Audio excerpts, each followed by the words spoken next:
Major developments after that shooting rampage in California. Tonight, investigators pouring through that manifesto and, of course, the gruesome discovery in the alleged gunman's apartment. More bodies after his shooting spree in the streets. A community still in shock tonight. Thousands gathering at a park, candles in hand, holding a tearful vigil for the dead and the injured. Friends leaning on each other, so many new victims, so many others witnessing the shooting spree itself, lasting several minutes. And the slow and steady line of people this Sunday placing flowers at every stop along that route of terror.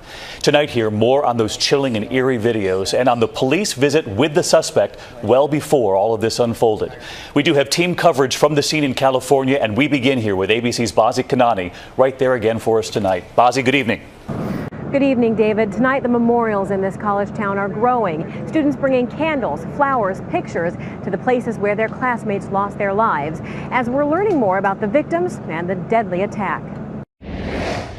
The first images of the terrifying moments in this college town with a gunman on a rampage. Students seen ducking for cover in this surveillance video from the IV Deli Mart as bullets rip through the store's windows. He fired 2 shots in. It stopped for about 2 seconds before they just started raining through.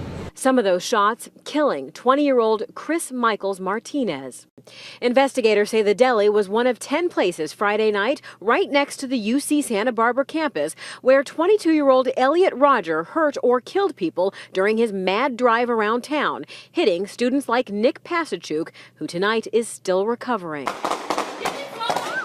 Shots fired. The first calls for help just before 9:30 p.m., but we now know it may have been many hours before that when police say Rodger killed 3 men inside his own apartment, all stabbed repeatedly.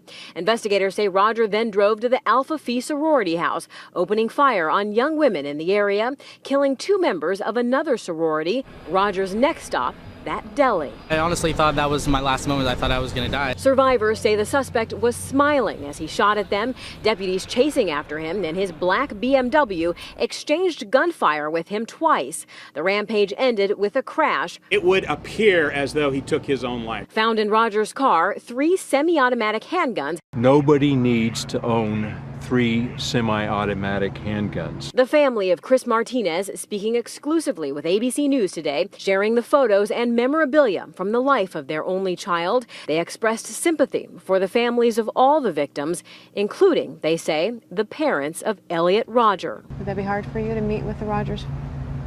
No, actually. They loved their son too. Tonight, of the 13 people injured, 6 are still in the hospital, 2 of them in serious condition. David? All right, Bazi Kanani leading us off.